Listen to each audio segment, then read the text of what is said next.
ሰላም እንዴት ናችሁ? በአዲስ ቻፕተር ተገናኝተናል። በዚህ ቻፕተር የምንነጋገረው ኢትዮጵያ ውስጥ የደርግ ከስልጣን መውረድን ተከትሎ ቀጥሎ የመጣው መንግስት ምን አይነት ስራዎችን ሰራ እንዲሁም ደግሞ ሽግግሩ ምን ይመስል ነበር የሚለው ነው የምንነጋገረው ማለት ነው። በዚህ ቻፕተር እንግዲህ ይህንን ቻፕተር ከተነጋገርን በኋላ ከናንተ በተለይ ከደርግ መውደቅ በኋላ ያለውን ትራንዚሽናል ፒሪየድ ብለን የምንጠራው ነው ወይም ደግሞ የሽግግር መንግስት የተቋቋመበትን ጊዜ ፊውቸሮቹን ወይም ደግሞ ገጸ ባህሪያቱ ምን ይመስሉ ነበር የሚለውን ኤክስፕሌን እንድታደርጉ እንድትለዩ ከናንተ ይጠበቃል። ከዛም በተጨማሪ ደግሞ በ1995 የወጣውን አዲስ ህገ መንግስት ላይ ያሉ አንዳንድ የሚያከራክሩ አርቲክሎች አሉ። ስለነሱ አርቲክሎች በደንብ ማወቅ መረዳት ከናንተ ይጠበቃል። ከዛም በተጨማሪ አይደንቲፋይ the Nile Basin riparian states and existing relationship ናይል ቤዚን እንግዲህ የአባይ ወንዝን አጠቃቀም በተመለከተ ፎርም የተደረገ ስምምነት ነው። በዚህ ስምምነት ላይ እንግዲህ የትኛው ሀገር ተጠቀመ፣ የትኛው ተጎዳ፣ እንዲሁም ደግሞ ስቲል ናው ደግሞ ያለው ሪሌሽንሺፕ በእነዚህ ሀገራት ውስጥ ምን ይመስላል የሚለውን እንድትረዱ ከናንተ ይጠበቃል ማለት ነው። ሶ የመጀመሪያ ሌሰን የሚሆነው the 1991 transitional charter and the formation of the TGE ብለን ከዚህ በኋላ የምንጠራው ትራንዚሽናል ገቨርንመንት ኦፍ ኢትዮጵያ የምንለው ወይም ደግሞ የሽግግር መንግስት ብለን የምንጠራው ነው ማለት ነው። እንደምታውቁት እንግዲህ በ1991 ደርግ ከስልጣን ወረደ። ግንቦት 20 የሚከበረው በዓል በዋነኝነት የደርግ ከስልጣን መውረድን በተመለከተ ነው ማለት ነው። ከዛ በኋላ እንግዲህ ደርግ ከስልጣን ከወረደ በኋላ ኢፒአርዲኤፍ ወይም ደግሞ ኢትዮጵያን ፒፕል ሪቮሉሽናሪ ዲሞክራቲክ ፍሮንት ብለን የምንጠራቸው ግሩፖች እንግዲህ ደርግን ጥለው ወደ ኢትዮጵያ እንደገቡ ያሳየናል ማለት ነው። ይሄ ኢፒአርዲኤፍ አንድ ፓርቲ ብቻ አይደለም፣ በውስጡ ሌሎች ፓርቲዎችን የያዘ ነው። ምክንያቱም ደርግን ለመጣል ኮርፖሬት አድርገው ነው አብረው የጣሉት ደርግን ማለት ነው። እዚህም ውስጥ እንግዲህ ቲፒኤልኤፍ አለ፣ ትግራይ ፒፕል ሊበሬሽን ፍሮንት አለ፣ ሌሎቹም ደግሞ የኢፒአርዲኤፍ ሜምበር ብለን የምንጠራቸው ኢፒዲኤም አለ፣ ኢትዮጵያን ፒፕል ዲሞክራቲክ ሙቭመንት ብለን የምንጠራውም አለ፣ ኦፒዲኦ አለ፣ ኦሮሞ ፒፕል ዲሞክራቲክ ኦርጋናይዜሽን ኤንድ ኦልሶ ኤስኢፒዲኤም ወይም ደግሞ ሳውዘርን ኢትዮጵያ ፒፕልስ ዲሞክራቲክ ሙቭመንት። ይሄ እንግዲህ በ1992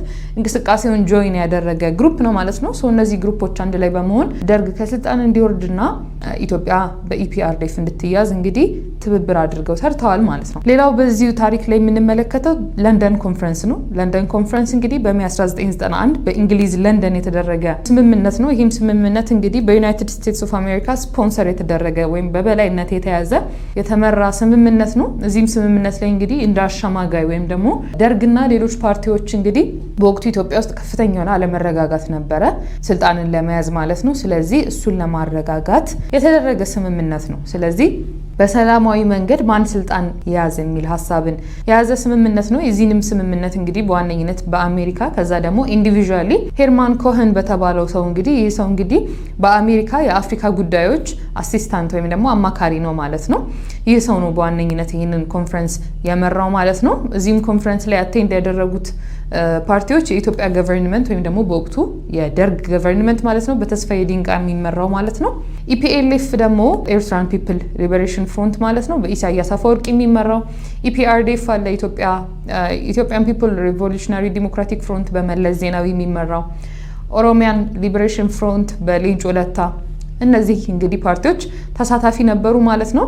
ይህ ኮንፈረንስ ታዲያ በሚደረግበት ጊዜ ሳይጠናቀቅ ኢፒአርዲኤፍ ወደ ኢትዮጵያ ይገባል፣ መንግስትን ጥሎ ማለት ነው። ስለዚህ ስምምነት ማድረጉ ምንም ፖይንት የለውም። ኦልሬዲ ደርግ ከስልጣን ተጥሏል። ስለዚህ አዲስ አበባ ኦኩፓይ ትደረጋለች በኢፒአርዲኤፍ ማለት ነው በ28 1991። በዚህ ይሄ ስምምነት ላይ ምን ይወሰናል? ይሄ አዲስ የመጣው ኢፒአርዲኤፍ ኢትዮጵያን በሰላማዊ መንገድ እንዲያስተዳደር እንግዲህ ሄርማን ኮሄን ይፈቅዳል ማለት ነው። በዚህ መንገድ እንግዲህ ደርግ ሙሉ ለሙሉ ከስልጣን ይወርዳል ማለት ነው። ይህን ተከትሎ እንግዲህ መሪዎችም ወደ ተለያየ ቦታ ፍሌድ አድርገዋል፣ እንደምታውቁት በሌላ ሌሰንም እንደተነጋገር ነው ማለት ነው። ታዲያ ይሄ ትራንዚሽናል ኮንፈረንስ ወይም ደግሞ በጁላይ 1991 የተደረገ ስምምነት ነበር። በዚህም ስምምነት እንግዲህ ኢትዮጵያን ዲሞክራቲክ ኤንድ ፒስፉል ትራንዚሽናል ኮንፈረንስ ኮንቨንት ፈርስት ዊክ ኦፍ ጁላይ 1991 እንግዲህ የመጀመሪያዎቹ ሳምንታት እንግዲህ ሰላማዊ የሆነ እንዲሁም ደግሞ ወደፊት አብሮ ለመስራት በሚል የውይይት መድረኮች እንደተዘጋጁ ያሳየናል ማለት ነው። ይሄም የውይይት መድረክ እንግዲህ በመለስ ዜናዊ ቼር የተደረገ ነው ወይም የተመራ ነው። ዋና ሊቀመንበር ነበረ መለስ ዜናዊ ማለት ነው። እንደምታውቁት የኢፒአርዲኤፍ ዋና መሪ ስለነበረ ኢፒአርዲኤፍ ደግሞ ከፍተኛ የሆነ ቁጥር ብልጫ አግኝቷል። በኋላ ላይም የምንመለከተዋለን። በዚህ መንገድ እንግዲህ መለስ ዜናዊ ይህንን ኮንፈረንስ በዋነኝነት በበላይነት ይዞ መርቶታል ማለት ነው።